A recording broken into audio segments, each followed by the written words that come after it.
What's up everybody, we back at it again with another Magnum Quest video, and in this one it's going to be the third hero spotlight video in the series, and in this one we're going to be covering the wizard himself, Winden. I'll be covering gear sets, star map, runes, skills, popular setups, and where he ranks in terms of priority for their faction. Let's get it. Wasting little time here, for gear sets you have two options, but one I would definitely favor over the other. The set that I would run on him is the destruction set, which gives at 2 set pieces you're going to gain 25 hit, at 3 set pieces you're going to gain 12% crit, and then at 4 set pieces you're going to gain 12 haste. So that's breakfast, lunch, and dinner right there. The reason I use this on Winden is because if you have used him, you know his energy charge up time is horrendous, it's crap, which is why haste is very valuable on him to increase his attack speed, which results in building up to his ultimate faster, as well as his cooldown of skills minus the ultimate. The crit is an added bonus because you really want his ultimate to hit those big damage numbers, so a higher crit rate will help him do so alongside critical damage. The other set I think you can utilize is the Arcane. This set gives at 2 set pieces you're going to gain 5% def, at 3 set pieces you're going to gain 12% HP, and then at 4 set pieces you're going to gain 10% attack. I consider this a second option because maybe you're just unlucky with gear set pieces. Just remember the stats are the main focus here. Sure, the gear star level matters, but even if I had a 4-piece set of 4-star destruction, I would still take that over a 5-star set of Arcane. That's just my personal preference. Moving over to rune options, as with all DPS, they usually have 2 options. The green energy rune is what most will run on Winden due to the slow energy buildup I mentioned. So the energy per second is very helpful, especially if you're running him without a buffer like Fi, Harry, Cinia, etc. You really need him to get to his ultimate ASAP. The other option is the red attack rune, which players will most likely only use on bosses due to your chances of surviving the whole battle duration to make the best possible use out of the attack plus critical damage that you get from it. The rune stat order I'd go for is crit damage, and then attack ER. Prod is also decent because if you click it, you can see it increases magical damage. The reason why I suggested attack ER is it's just going to help him further get to his ultimate faster, improving his energy he gets per hit. Now we're going to dive into his star map. Before going into the first tier of selectable options, I just wanted to point out how nice the first passive skill is. The Sigil of Fortress allows your hero's energy generated from being attacked by 15%. Although it's better for frontliners like Arthur, Bill, or the new hero Ilya, hope I'm saying that right, backline still will take damage, just not as frequent. In the bronze tier, like the other DPS I did, which was Sir, I like to focus on attack, then crit or crit damage whenever I see them, depending on how my hero stats are looking after adding in runes, gear set bonuses, etc. So I'd go with attack here. Now here's where it can get a little bit tricky because typically I'd go with crit, but just remember Winden has a buff that increases his crit and crit damage for 12 seconds. So if you like min-maxing your stats, you can take that into consideration. So I went with crit, then attack, and then crit damage. Personally for me, this is more valuable than hit or magical damage. Hit can be essential for heroes such as Fair, if you hate missing his fatal attraction skill, but I haven't had much issues with him missing his ultimate on enemies, so I value crit damage more, plus the destruction gear set I mentioned has a bit of hit. Now for his active skill, you got 2 ways you can go here. You can further add to his support buffer role, or to further his crit, meaning you can have more options to put his stats elsewhere. If you consider him to be more of a support buff DPS, I'd go with enhanced therapy, one of the best skills I think for buffers. When applying positive effects to an ally, the recipient gains 1 additional random buff, attack, or defense, or accuracy, or dodge. This skill can be triggered at most once every 8 seconds, but the same buff can stack up to at most 3 times, lasting 8 seconds. So he has one way of activating this effect. With his skill Magical Blessing, he gains critical hit and critical damage, while applying this same buff to an ally with the highest attack. This one is a bit trickier and really all depends on how much haste he has or is being given to reduce his cooldown of skills. So you might need to do some checking with maybe pairing him up with, let's say, Harry, to see when the 12 seconds are up, will this skill be back up within 4 seconds to continue stacking the enhanced therapies buffs on himself and that chosen ally. His other skill, Magical Resonance, where all allied intelligent heroes gain attack, doesn't seem to work because it's a permanent buff, so that would be pretty busted if it activated enhanced therapy. Now the second option in my opinion that I have seen players use is Swift Victory. The hero gains 20 points of critical hit at the beginning of battle, but you need a sustained setup for this because if his HP drops below 50%, he loses this buff. This can be helpful again to help you put stat points elsewhere, meaning maybe focus more on critical damage on your rune. However, I do find it's easy to reach high crit already on him due to his self buff. I'm not a fan of Longshot due to the RNG, meaning randomness, meaning different fights will have varying target distances. In my opinion, Enhanced Therapy is the best option since he already has a way of buffing his critical hit, so I feel you can make more use out of another active skill rather than Swift Victory. Moving over to the silver tier, I would go with attack here, then crit or crit damage. Like I said, this all depends on your stats on your Winden at this point, so choose the better option. Then attack, once again crit or crit damage, and then you're going to be getting the third active or passive, whatever you want to call this, since this is the only option you can choose from, Show of Strength. After activating ultimate skill, the hero's damage output increases by 8% for 10 seconds. This is a very solid skill because depending on your setup, which I would suggest running with another support buffer like Cinia, Phi, Harry, he can get multiple ultimates off rather fast, so if utilizing one or more of those heroes mentioned, you could have close to or 100% uptime of this active skill. Then finally, the gold tier, I would go with Haste. Anytime I see Haste, I take it. I've said it many times in my videos, Haste will be your weakness in this game. Everyone wants it, and everyone needs it. Going up top here, I'd go with Attack. Once again, I'd go with Haste, then either crit or crit damage. As for his final active skill, I mean, honestly, all three of these are solid options. It just depends on how you use your Winden. So for the domino effect, when the hero is attacking multiple targets, the damage dealt increases each time an additional target is hit. This effect caps at 30%. Winden's ultimate does area damage, and his skill Glint deals damage to an enemy and surrounding allies, so these can proc this. Torrential Attack, gaining a positive effect, raises the hero's haste by 12 points for 12 seconds. This skill can be triggered at most once every 6 seconds.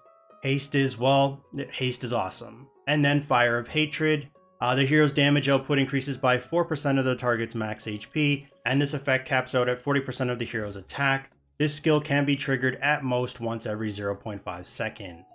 So one thing to note about this is because other heroes do have this in their star map, and I have no idea when I'm actually going to get to them, it has been dev confirmed to me that all bosses do have hidden HP, and they are all the same. Due to them working on future updates, adjustments, etc., I can't disclose this value. I know this isn't really the greatest help because if you don't know the number, then you won't really know the potential damage, but since this is gold tier, not many players will have reached this. But if you take Fang's star map, for example, his bronze active skill options have Fire of Hatred. If you reset him without it, you will see a damage difference on bosses. So heroes with HP percent skills do work. So like I said, it really depends on how you want to use your Winden. The domino effect is more for PvE, excluding bosses since there's only one enemy, and PvP. Fire of Hatred, it's more for bosses due to that hidden HP that I spoke about. You're going to see a nice boost in damage.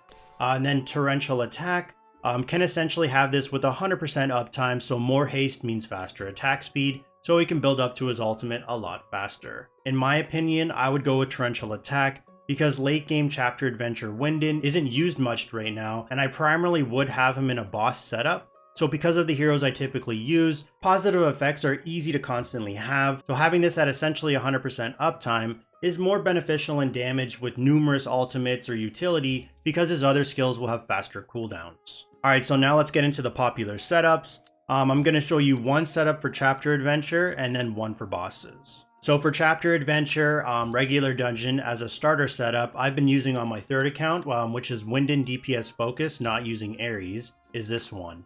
So we have Arthur, Lycidas or Dracula as the front line. However, Alden works here as a solid alternative to Arthur due to his freeze effects. And then you have Sir, Cinia, and Winden in the back line.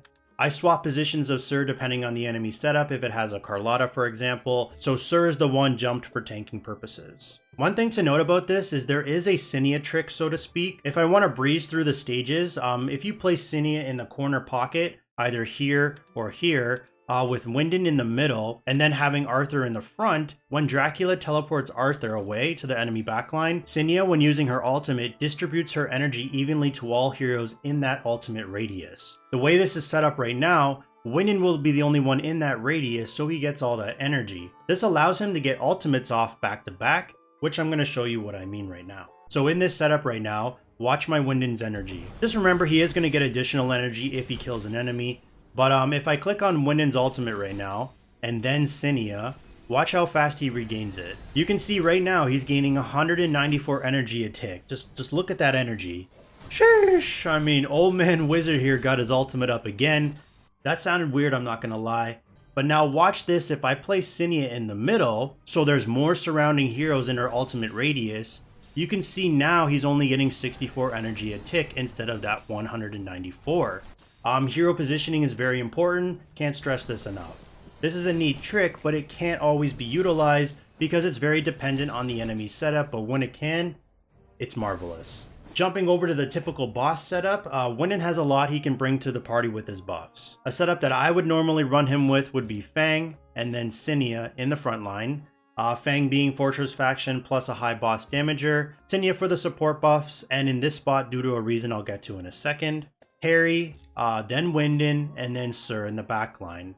Harry for the support buffs, Winden as your support buff for intel heroes, meaning Sir and the highest attack ally, which probably will be your Fang, and he does good DPS himself, and then Sir for the DPS and sustain. Sir is in this spot because she will directly keep up Cinia with her baby dragon Asgard when he spits out fire in front of him. It will heal Cinia up, and then the other heroes near her. I mentioned this setup in my Frost Peak Guild Boss video, which will be clickable at the end of this one if you're curious about that. My Winden is not invested into, so I can't really show you the full effect of this team, but I've seen players do 500, 700 plus million with this, and it can be a solid team for starting out. Moving over to his skills, Magical Blessing. Winden gets critical hit and critical damage for himself and the ally with the highest attack. It's a great way to gain easy stats and allow for easier rune customization if you're unlucky with rolling the crit stats. Magical Resonance, all allied intelligent heroes gain attack. Super helpful depending on the setup you run, whether PvE or PvP, while utilizing those intel heroes like Sir, Ekra, Durla, even Ione, the support. Supports can do damage too. Then moving over to Glint, Winden deals damage to a random enemy and its surrounding allies while applying an accuracy debuff. This skill has saved me many times on my third account, since that's where I use him most right now, when I thought I was going to lose, but the accuracy debuff made the enemies miss. Fortress Dungeon would be another area that would benefit from this, allowing for easier level pushing. And finally his ultimate, which has frustrated me many times when I have him as an enemy, Eagle of Dawn. Winden charges the spell and then does damage to all enemies in front of him. It can be a little tricky on hero positioning because maybe the enemy has an assassin. So if that assassin jumps to the backline, it can change your Winden's focus. All affected enemies will take Winden's attack damage additionally when attacked for the first time in the following 4 seconds. If you use that Cinia trick I mentioned where he can get ultimates off back to back, you can utilize this to stack even crazier damage on his second ultimate. He also applies an energy debuff for enemies who take the additional damage. So where does Winden rank in terms of Ascension and importance priority for the Fortress faction? So for me, Ascension priority, meaning up to 6 stars, I consider him quite valuable, and because he also has great DPS, I would say first, as he's amazing in PvE, the Fortress Dungeon, Chapter Adventure, bosses, and he's going to help boost that progression. Fang is amazing on bosses, but Winden overall will benefit you better first. For faction importance, there's a couple other heroes that I think hold a bigger value at the moment, so I'd place him probably third before Cinia and Ekra. Cinia for all the support buff benefits and is essential for Winden's success. Ekra for her area of effect damage with burns, healing block, and then her potential damage of how the enemies recently have been scaling in terms of damage. Winden overall is an S tier hero, and I really do hope they make changes to other heroes the way they have buffed him to increase the hero pool of viable options. And finally, looking into his story, he's the greatest human mage and has powers similar to a demigod. He definitely didn't when he first came out and for many fixes after that, but he's now at that level. He has lived for hundreds of years, definitely can tell because of how long it takes him to swing that staff. Much longer than the average human. I hope so. Overall, it sounds like he's a nice wizard teaching magic. I wonder if for a skin idea, since it says he was the first to realize the origin of the dark forces, which was a depraved god. It'd be cool if they made like a nightmarish, darker version skin of him where he embraced the dark forces, kind of like the Puppet Corpse's Winden boss's portrait. As always, thanks for watching, leave a like if you enjoyed the video, subscribe for future videos, and stay tuned for the next one.